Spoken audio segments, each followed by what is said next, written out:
Margaret and Harold Ellison were married for 47 years, lived in the same house, shared the same bed, but only one of them knew the dark secret buried beneath their home.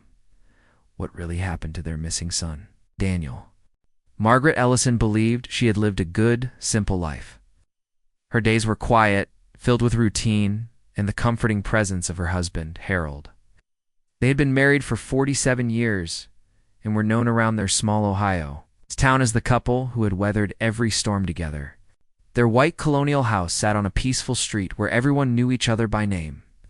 Margaret had worked as a librarian for most of her life, and Harold had been a postal worker before retiring a decade earlier. Lived modestly, cooked together, gardened on weekends, and never missed Sunday service.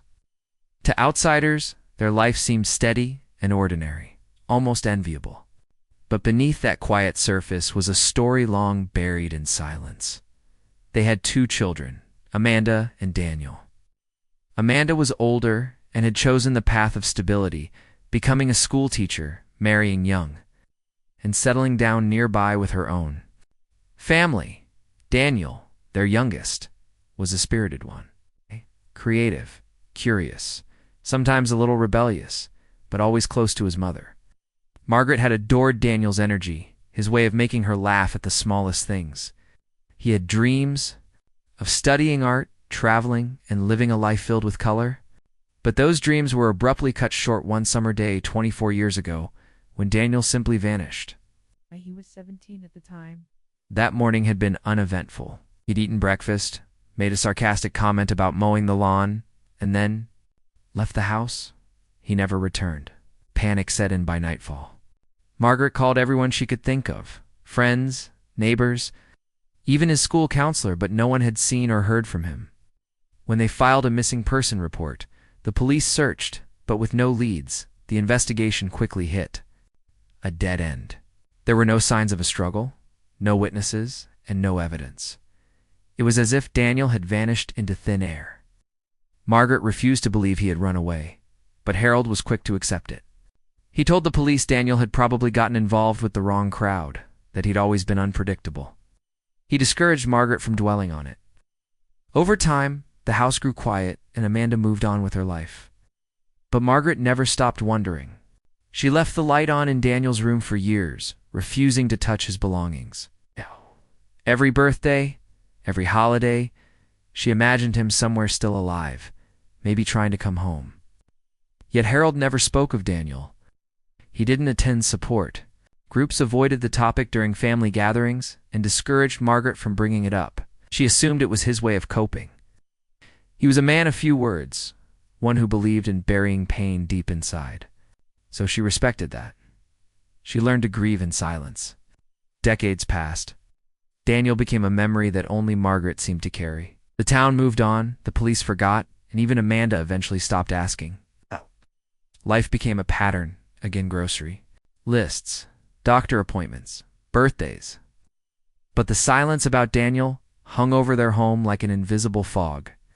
Then, one summer afternoon, just as Margaret was baking a pie for Sunday dinner, 2 men in dark suits rang the doorbell. They introduced themselves as agents from the FBI and asked to speak to Harold. Margaret, confused but polite, invited them in. She had no idea that the moment the door closed behind them, the life she thought she knew was about to be torn apart forever. The agent's questions were calm but precise, their presence unsettling. Margaret sat on the edge of the sofa, hands clasped tightly, while Harold remained composed. He didn't ask why they were there, simply nodded, stood up, and followed them out the front door without a word. Margaret watched from the window as they drove away. Her heart beat rapidly, confusion and unease swelling inside her. Something wasn't right. She tried to call Amanda, but her hands trembled too much to press the buttons correctly. Instead, she paced the house in silence, unsure what to think. That evening, Harold didn't return. Margaret's concern turned into panic. She called the FBI office number on the business card one of the agents had left behind. They told her to come in the next morning for a formal statement and that they would explain everything there. She barely slept that night. Her thoughts kept returning to Daniel. The memories flooded her, his missing posters, the cold nights spent staring at the phone, the unanswered questions. Something inside her told her that whatever was happening now was connected to the son she had lost so many years ago. The next morning, she arrived at the federal building, clutching her purse as though it might anchor her to reality. She was led into a small room where an agent placed a single envelope in front of her. Inside was a faded photograph. Her breath caught in her throat. It was Daniel. He looked older than she remembered, maybe by a year, but unmistakably him. His face was bruised, and his eyes held a terrified, hollow expression. He was standing beside an unfamiliar man. The photo was grainy, taken indoors, and appeared to be from some kind of surveillance footage. Margaret's hands shook as she held the picture. She didn't understand. Where was this taken? And why hadn't they seen this before? Then the documents were laid out before her. Paper after paper, some typed, some handwritten. Bank statements, phone records, and signed forms. All of it connected to Harold. Each piece of evidence placed him in communication with individuals who were now being investigated for a child trafficking ring. There were emails and coded letters, cash withdrawals and phone calls made in the days following Daniel's disappearance. It was a tangled web Margaret struggled to process, but the conclusion was unmistakable. Harold hadn't just accepted Daniel's disappearance. He had been involved. The agents told her they had uncovered the information by chance during a raid on a warehouse in Illinois tied to decades-old trafficking operations. Among hundreds of seized records, they found Daniel's name, date of birth, and photograph. Further digging had traced connections to Harold Ellison, her husband. The man she had shared a life with, grown old with, had secrets buried so deep that not even she had suspected. Margaret sat frozen. Her ears rang. The air in the room felt thin. She had come expecting answers about a missing person. Instead, she was facing the unimaginable truth that the man she had loved for nearly 5 decades might be responsible for their son's disappearance. The pieces of her life no longer fit together. Everything she thought she knew was unraveling. The house that once brought Margaret comfort now felt foreign, like a crime scene hidden in plain sight. After Harold's arrest, the FBI obtained a search warrant to comb through the Ellison residence. Margaret stood on the front lawn in disbelief. As agents moved in and out of the home she had lived in for nearly half a century, Amanda stood beside her, pale and silent, unable to find words for what they were both feeling. The sight of evidence bags being carried out was surreal, like a nightmare unfolding in daylight. The agents focused their attention on the basement, a part of the house Harold had always considered his domain. Over the years, Margaret hadn't thought much of it. Harold kept his tools down there, old books, boxes of their children's schoolwork, and unused furniture. He often spent hours there alone, but she had never questioned it. Every dusty shelf, every locked cabinet, was a potential hiding place for horrifying truths.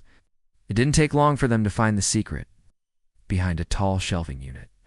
Lined with paint cans and gardening supplies was a wooden wall panel that seemed slightly off. When one agent pushed against it, it gave way, revealing a small compartment. Inside was a metal box, sealed with tape.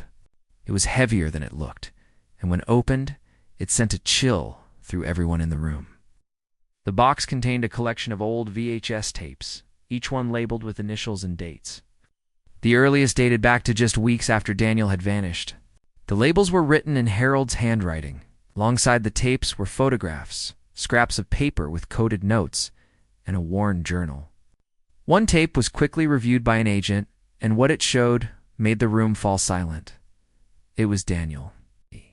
He was inside a small, dimly lit room, his wrists bound, his face gaunt and fearful. He appeared drugged, barely responsive.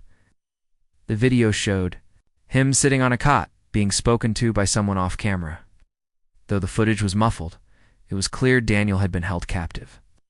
The timestamp on the tape was more than 7 months after he had supposedly run away. The following tapes were even more disturbing.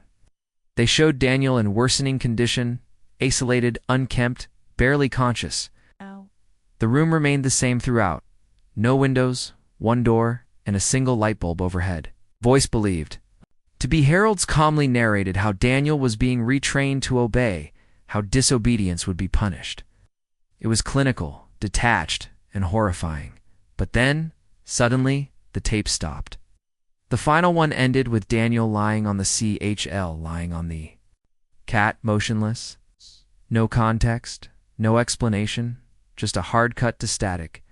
That was the last recorded moment the FBI had of him. No footage of him leaving, no record of what came next. Ow. The agents believed Harold eventually moved Daniel out of the house, likely transporting him across state lines and into the hands of others involved in the trafficking ring. The papers in the box supported this theory-coded messages. Receipts for cash withdrawals, contact names linked to other investigations. Margaret couldn't speak. Her knees buckled as she realized the basement she had walked past every day for years had once held her son, suffering in silence just beneath her feet. In the sterile confines of the interrogation room, Harold Ellison revealed a version of himself that no one had ever seen. Gone was the quiet, dependable man who had spent decades fixing gutters and tending flower beds. What emerged instead was a figure shaped by control, resentment, and deeply buried rage. As agents questioned him, piece by piece, the terrifying truth unraveled. He didn't deny holding Daniel captive. In fact, he admitted it with a disturbing calm, describing his actions not as a crime, but as a necessary correction. Harold claimed that Daniel had become defiant in his teenage years, too opinionated, too emotional, too distant from what Harold believed a son should be. He spoke of Daniel as if he were a problem to be solved, not a child to be loved. According to Harold's confession, the day Daniel disappeared wasn't a disappearance at all. After a heated argument, Harold had drugged his son's drink and waited until he passed out. Then he carried him down to the basement, into a small room he had quietly built years prior during a renovation project that no one thought to question. For months, Harold kept Daniel imprisoned there. He fed him, monitored him, recorded him, justifying the ordeal as a form of discipline. When agents asked how he rationalized his actions, Harold used words like reprogramming and correcting deviance. He spoke with disturbing detachment, convinced that his authority as a father gave him the right to break down his son's spirit and rebuild it into something acceptable. He viewed Daniel's passion for art, his quiet nature, and his emotional sensitivity as threats to traditional masculinity and saw his actions as a twisted form of saving him. But the horror didn't end in that basement. After nearly a year, with Daniel too weak and unresponsive to resist, Harold made contact with an underground network he had known from years ago through fringe organizations he had once supported in secret. He arranged a meeting out of state. Daniel, frail and barely conscious, was transported across state lines in the back of a van, driven by the very man who had once taught him to ride a bicycle. Harold handed his son over in exchange for money, no names. No questions asked. What happened to Daniel after that remains unknown. The people Harold dealt with operated in shadows. Despite the FBI's efforts, no confirmed trace of Daniel beyond that exchange has ever surfaced. For years, Harold lived his life as though nothing had happened, buried the truth behind smiles, garden fences, and community potlucks. He celebrated anniversaries, held his grandchildren, and sat beside Margaret every evening, pretending the weight of his secret didn't exist. The agents who interrogated Harold said he showed no remorse. He didn't cry, didn't flinch. In his mind, what he did was not only justifiable, it was right. His cold logic made the entire story more chilling. This wasn't the result of sudden madness. It was a long, deliberate betrayal crafted under the disguise of fatherhood. Margaret never saw him again after the day of his confession. The man she had trusted for nearly 5 decades turned out to be the one who had destroyed the child they both created. The trial of Harold Ellison captured national attention. Headlines labeled him a monster in disguise, father who had committed an unthinkable crime under the roof of his own home. Courtrooms were filled with reporters, curious spectators, and community members who once saw Harold as a model citizen. The evidence presented was overwhelming: the tapes, the hidden documents, the confession. There was no defense strong enough to justify what he had done. In less than 2 weeks, the jury delivered its verdict, guilty on all charges, including kidnapping, unlawful imprisonment, conspiracy, and facilitating human trafficking. Though Daniel's body was never found, the prosecution successfully argued that Harold's actions had likely led to his death. He was sentenced to life in federal prison without the possibility of parole. Harold showed no emotion when the verdict was read. He didn't look back at Margaret or Amanda, who sat in the courtroom frozen, numb from the weight of it all. For Margaret, the sentence didn't bring closure. Nothing could. The damage was too deep, the betrayal too complete. She had spent nearly 5 decades loving a man who had silently erased the life of their son and lied about it every day since. The small town of Clearfield struggled to come to terms with the story. Neighbors who once exchanged holiday cookies with the Ellisons were now avoiding eye contact in grocery aisles. Rumors swirled, and even Margaret's innocence was quietly questioned by some. But most understood that she, too, was a victim. The community eventually rallied around her, offering support where they could, though no one truly knew what to. Say, how do you comfort someone who has lost both a son and a husband in such horrific circumstances? Amanda, heartbroken and angry, moved her family out of state. She couldn't bear to live in the same town where her father had kept secrets and where her brother had been hidden for so long. She rarely spoke to Margaret after the trial, not out of blame, but because the pain was too fresh, the memories too raw. They had both suffered a kind of loss that could never be repaired. Margaret stayed behind. The house was sold within months of the verdict. She couldn't bear to live among the walls that once hid her son's suffering.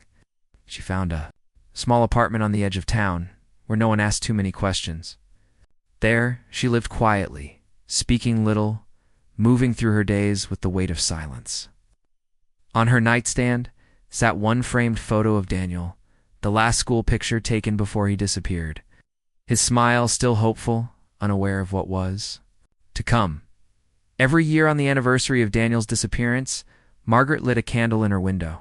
Not for closure, not for answers, but as a silent message to a son she still hoped might somehow be out there. Though the truth had been unearthed, her heart still searched. Because for a mother, the bond never ends, even when everything else has fallen apart.